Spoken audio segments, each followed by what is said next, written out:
لیکن سیاست جو ہے اس کو بدنام کیا ہوا ہے. سیاست ہم سب کی زندگیوں کا حصہ ہے، اور اگر ہم اچھی سیاست نہیں کریں گے تو ہمارا ملک آگے نہیں بڑھے گا.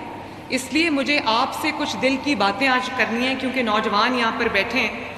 نوجوانوں کے نعرے لگانے والے بڑے آئے بڑے دیکھے آپ نے، لیکن کوئی نوجوان مجھے ایک نوجوان کھڑا ہو کر کہہ دے کہ پچھلے 6 سال میں کسی نوجوان کو میرٹ پہ نوکری ملی ہے. ایک نوجوان یہ مجھے کہہ دے. جو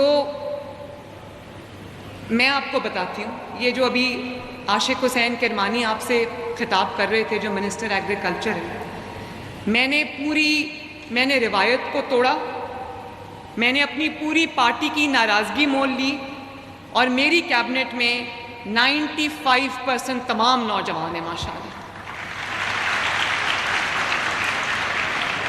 تاریخ کی کوئی کیبنٹ آپ اٹھا کے دیکھ لیں، اور صرف نوجوان نہیں ہیں، ایلیجبل نوجوان ہیں، پڑھے لکھے نوجوان ہیں، محنتی نوجوان ہیں. اور آج عاشق کی محنت کا نتیجہ ہے کہ آپ سب یہاں پر آج بیٹھے ہیں ماشاءاللہ. یہ آپ کا نمائندہ ہے، یہ میرا نمائندہ نہیں ہے، یہ پی ایم ایل این کا نمائندہ نہیں ہے، یہ پنجاب کے ہر نوجوان کا نمائندہ یہاں پر بیٹھا ہے جس نے آپ کی خدمت کی، آپ کے لیے کام کیا. تو میں دوبارہ سے یہ کہوں گی کہ 6 ماہ کی قلیل مدت میں نہ صرف یہ اسکیم مٹیریلائز ہوئی ہے بلکہ آپ سب کو جابز ملی ہیں. 60,000 سے آپ کو 60,000 مہینہ پہ یہ جاب ملی ہے تقریباً 1000 نوجوانوں کو. 60,000 تھوڑا ہے، مجھے پتہ ہے بچوں 60,000 تھوڑا ہے. آج کل جو مہنگائی کا زمانہ ہے آپ کے اوپر ذمہ داریاں ہوں گی، لیکن کم از کم یہ ایک آغاز ہے، ایک آغاز ہے. اور میں بہت عاجزی اور فخر سے ہاتھ اٹھا کے حلفاً تمام نوجوانوں کے سامنے یہ اقرار کرتی ہوں کہ ایک بھی نوکری ان 1000 نوجوانوں میں سے ایک بھی سفارش یا میرٹ کی خلاف ورزی پر نہیں ملی.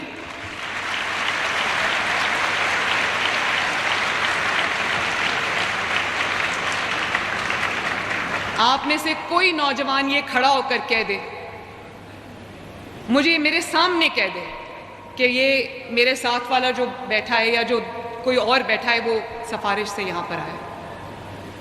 100% میرٹ فالو ہوا ہے، اور تمام ڈسٹرکٹس کے اندر میرٹ کی لسٹ لگی ہیں جن کو میں نے پرسنلی ایک لسٹ کو دیکھا ہے. ڈی سی آفس میں لسٹ بنی ہے، انٹرویوز ہوئے ہیں، آپ کی شارٹ لسٹنگ ہوئی ہے، اور تمام پورے پروسیس میں 100% میرٹ فالو ہوا ہے. اس کی بھی شاید مثال کبھی نہیں ملتی. اور دیکھیں ہم لوگ سیاسی لوگ ہیں، یہ میری پوری بہت محترم پولیٹیکل قیادت یہاں پہ موجود ہے. مجھے بھی سفارشیں آتی ہیں، میرے بھی جاننے والے ہیں، میرے بھی دوست احباب ہیں جن کی طرف سے ایک ایکسپیکٹیشن لیول بڑھ جاتا ہے کہ جب ہمارا کوئی اپنا جو ہے وہ کسی کرسی پہ آئے گا تو شاید ہماری جو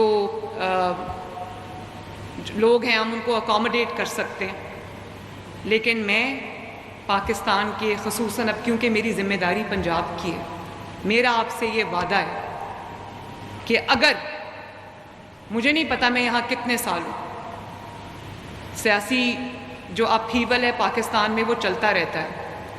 آج صبح کوئی امبیسڈر آئے ہوئے تھے نواز شریف صاحب کے پاس، تو میں کسی ملک کے امبیسڈر تھے، میں بھی ان کے ساتھ بیٹھی تھی.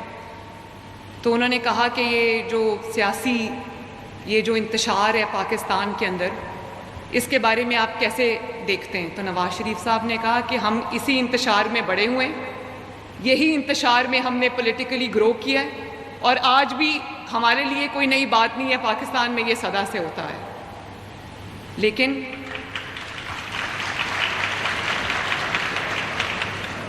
میں اپنے نوجوانوں سے یہ پوچھنا چاہتی ہوں، اس سے پہلے کہ میں کسان پیکج کے اوپر بات کروں، میں اپنے نوجوانوں سے یہ پوچھنا چاہتی ہوں کہ کیا آپ ایک ایسا پاکستان چاہتے ہو کہ جس کے اندر گالی گلوچ ہو، چور ڈاکو کی جھوٹے الزامات ہوں، اس کو پکڑ لو اس کو بند کر دو، اور جب آپ ملک سے اپنے گھر سے باہر نکلیں تو گھیراؤ جلاؤ کی ترغیب دیں، اور آپ کی کوئی توجہ نہ ہو کہ اس ملک میں نوجوانوں کا کیا بنے گا، وہ بھی ڈگریز لے کے بے روزگار پھر رہے ہیں.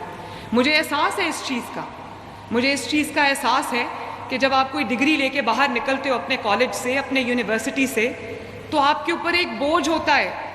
آپ کو یہ تانے سننے پڑتے ہیں کہ تم مفت کی روٹیاں توڑ رہے ہو، تم ماں باپ کا ساتھ نہیں دے رہے، تم گھر کے اوپر بوجھ بنے ہو، تم فیملی کے اوپر بوجھ بنے ہو. یہ باتیں سننی پڑتی ہیں.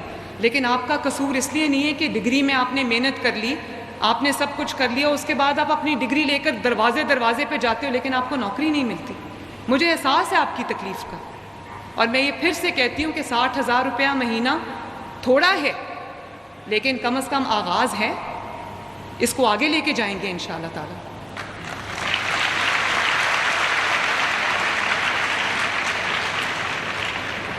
اور یہ آپ جس بھی پارٹی سے بلانگ کرتے ہو، انٹرویوز کے دوران یا آپ کی شارٹ لسٹنگ کے دوران کبھی آپ سے کسی نے پوچھا ہو کہ آپ کا تعلق کس جماعت سے ہے؟ اگر مسلم لیگ نون سے ہے تو نوکری ملے گی، مسلم لیگ نون سے ہے تو نوکری نہیں ملے گی. ہاتھ اٹھا کے بتاؤ کسی نے یہ پوچھا سوال؟